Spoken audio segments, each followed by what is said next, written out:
In this video, we are going to look at the way your business actually operates, not the way it looks from the outside. Because many businesses appear functional, revenues coming in, clients are being served, things are moving, but internally they feel heavier than they should.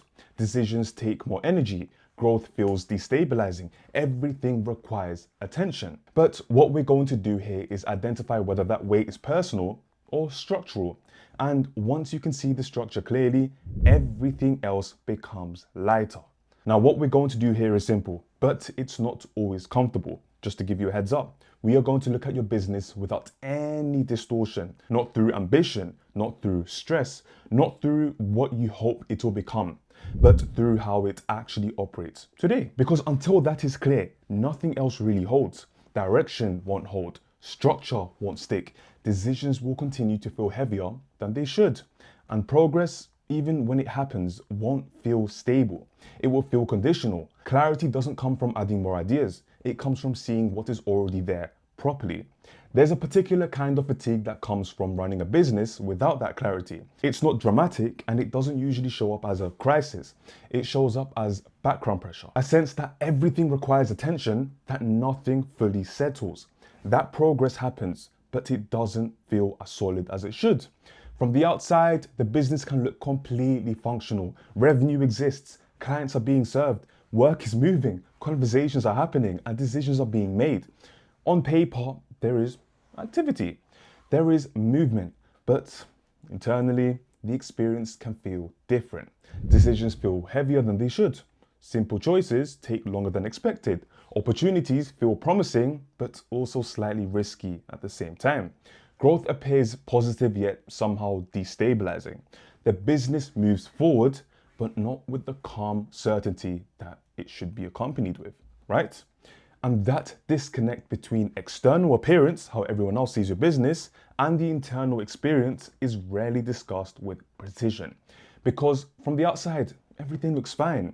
So the internal friction gets interpreted personally as a confidence issue, a discipline issue, a time management issue, something to fix by working differently or pushing harder. But in most cases, the issue isn't personal, it is structural. Now, when that kind of internal friction persists, it's usually interpreted in one of two ways. Either the market is blamed or the founder blames themselves.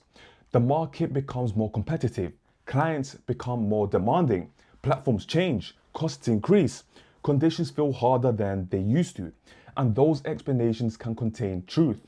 Markets do shift, conditions do change, but they rarely explain the full experience. Because even in challenging environments, some businesses operate with calm precision, while others operate with constant friction.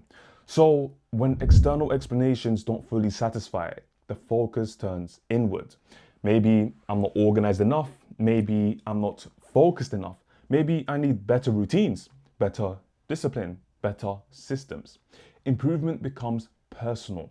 It becomes about the optimization of behavior rather than the examination of structure. There is always another method to try, another productivity framework, another tool, another process, and the assumption underneath all of that is subtle but powerful. If I improve myself, the business will feel lighter. But this is where distortion begins, because the question that actually needs answering isn't about motivation, it isn't about discipline, it isn't even about effort, it's about operating reality. How does the business function when no one's actively pushing it forward? Where does the information actually live once a conversation ends? How are decisions made when they're not urgent? What happens when something unexpected occurs? What depends on the founder rather than the structure itself? These questions are rarely asked directly, not because they're unimportant, but because everything appears to be working well enough. Revenue exists, clients are satisfied, progress is visible, so the underlying operation condition is left unexamined. And when that happens, improvement becomes a personal project rather than a structural one. The founder works harder, thinks harder, optimizes more, but the underlying mechanics of the business remain partially undefined. And that's where the weight continues to accumulate. When that structural friction isn't identified clearly, the instinctive response is usually acceleration. Work harder, focus more, optimize faster, adjust strategy, introduce new tools, add people, increase output. The logic makes sense, correct? Don't get me wrong. If progress feels heavy, more effort should move things forward. And that is correct. And for a time, it does. Effort is capable for sustaining a business far longer than most people expect. It can compensate for gaps in structure, it can absorb ambiguity, it can carry decisions that were never properly defined. It can maintain momentum in environments where clarity is incomplete. Now, from the outside, this can look like resilience. The business continues to grow, revenue increases, opportunities expand, and the founder becomes more experienced, more capable, more resourceful. But underneath that movement, something subtle is happening. Effort is filling structural gaps, and effort isn't neutral. It always has a cost. Not an immediate one, it accumulates quietly. Each decision that has to be reconsidered because it was never fully captured. Each task that depends on memory rather than visibility. Each conversation that must be repeated because the context isn't shared structurally. Each priority that shifts without being clearly resolved. Individually, these moments seem small. Collectively, they create constant load. The business continues to move, but it requires ongoing attention to do so. Stability starts to feel conditional. Progress feels earned through vigilance rather than being supported by design. And over time, a pattern emerges.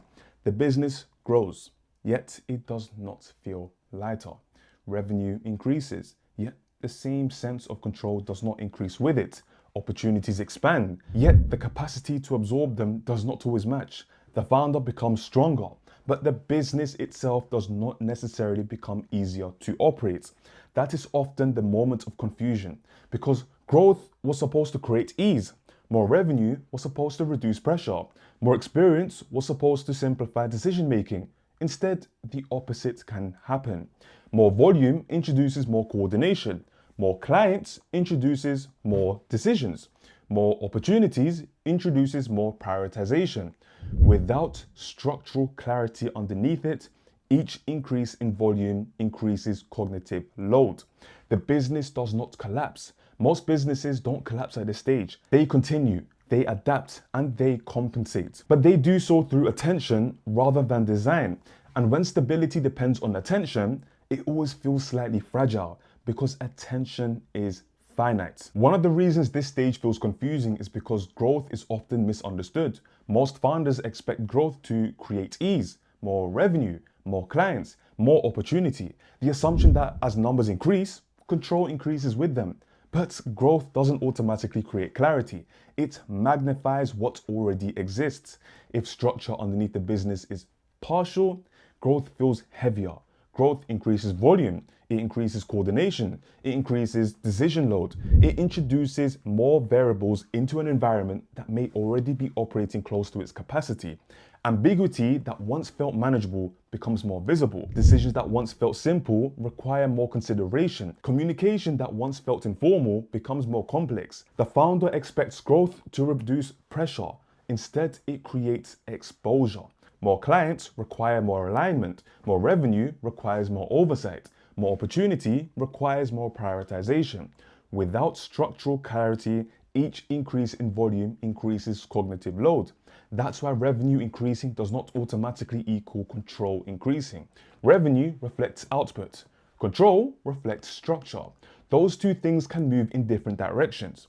A business can grow and feel increasingly fragile at the same time, not because growth is the problem, but because growth amplifies whatever the operating condition already is. When clarity is missing, growth feels like weight, and that distinction is subtle but critical. Now, up until this point, most of your focus in the business has likely been directed to moving forward. What needs to be done next? What needs to be delivered? What needs to be decided? What needs to be solved? The day fills quickly with activity. Now, the week follows the same pattern. Over time, the rhythm of constant response becomes normal. There is always something requiring attention, a client to respond to, a decision to make, a task to complete, a problem to resolve, an opportunity to consider. From inside that rhythm, it's difficult to see the business itself. The experience becomes one of participation rather than observation. You are inside the system, moving with it, adjusting it, carrying it when necessary. And the business functions, don't get me wrong, but it functions through ongoing involvement rather than through deliberate design. When you step back, even briefly, and examine how the business actually moves, something different becomes visible. Every business, regardless of size or industry, operates through flows. Now, work flows from idea to execution. Decisions flow from uncertainty to resolution. Information flows between people. Revenue flows in and out. Responsibility flows between roles. And when these flows are clear, the business feels coherent. When they are unclear, however, the business feels heavy. Clarity here does not mean perfection. It does not mean every process is documented. It means that movement within the business is legible. When something needs to happen, it is clear where it begins, how it progresses, how it concludes. When a decision must be made, it is clear who makes it and on what basis. When work is completed, it is visible rather than assumed. Where this whole visibility is absent, what fills the gap? Effort. Messages are sent to confirm what should be already known. Meetings are scheduled to clarify what should already be clear. Tasks are revisited to ensure they were completed correctly. Decisions are reconsidered because their rationale was never fully captured. And that pattern is what creates the feeling of density inside the business. Not chaos, not collapse, density. Because interpretation replaces structure, and interpretation always requires attention. Now, when interpretation replaces structure, something subtle begins to happen. Clarity becomes dependent on conversation. Instead of information living in a shared system, it lives in people's heads. Instead of decisions being visibly defined, they are remembered. Instead of priorities being structurally aligned, they are repeatedly clarified. At first, this doesn't feel like a problem. It feels like communication. It feels like leadership. It feels like staying close to what matters. But over time, the pattern becomes clearer. Context lives primarily in the founder. Decision history lives primarily in the founder as well. Ambiguity is resolved through who? The founder. Alignment flows through the founder. This centrality is often interpreted positively and can feel like responsibility, like ownership, like being deeply connected to every part of the business.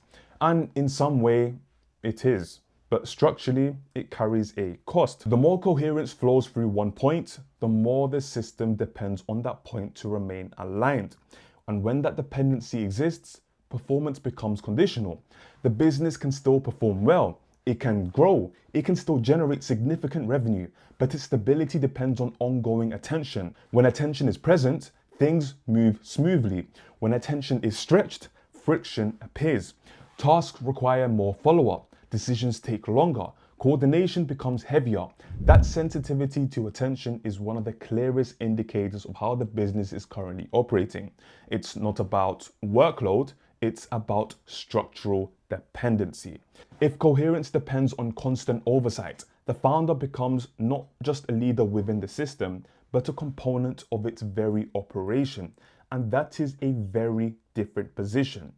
There is a simple way to see this clearly though, not theoretically, practically.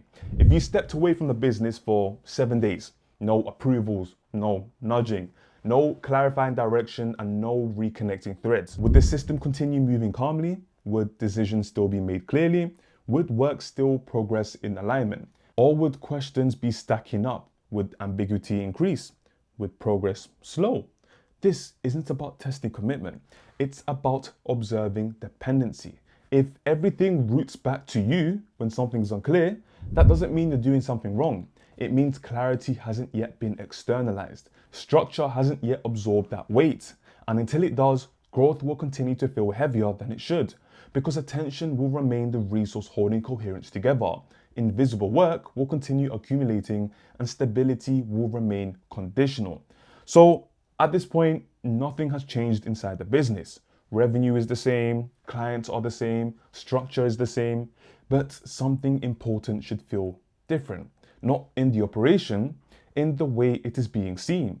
When you look at the business without distortion, without urgency, without the need to fix everything immediately, a clearer picture begins to emerge. Not dramatic, not exaggerated, just precise. And that precision matters though, because a business does not become easier to run simply by working harder inside it. It becomes easier to run when its current conditions is understood accurately enough that every decision made from this point forward is aligned with the reality rather than assumption. Without that alignment, even good decisions feel heavier than they should.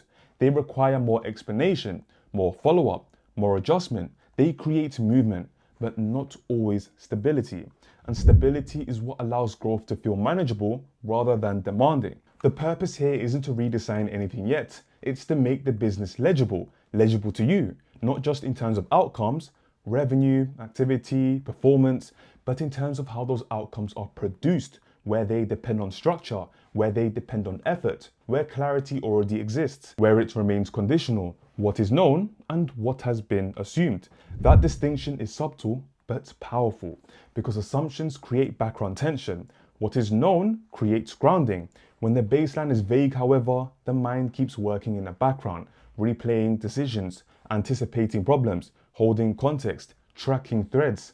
Even when the day appears manageable, there is a quiet mental presence, a sense that something may require attention at any moment. Now, when the baseline becomes clear, much of that background load begins to reduce, not because the business becomes simple, but because it becomes defined.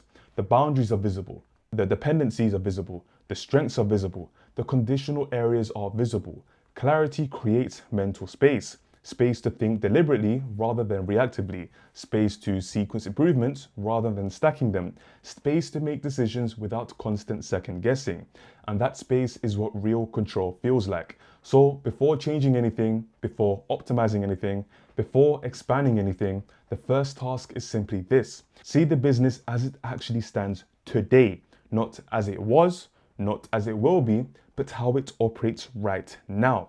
Because once that is clear, the next steps become so much lighter, not urgent, not dramatic, just very precise. And that is where real control over your business looks like. Now that is done. If you like this video, make sure you like, comment, and subscribe. If you want to add anything onto the comments, feel free, and let us know anything you've identified in your operations down below. I'll see you guys in the next one.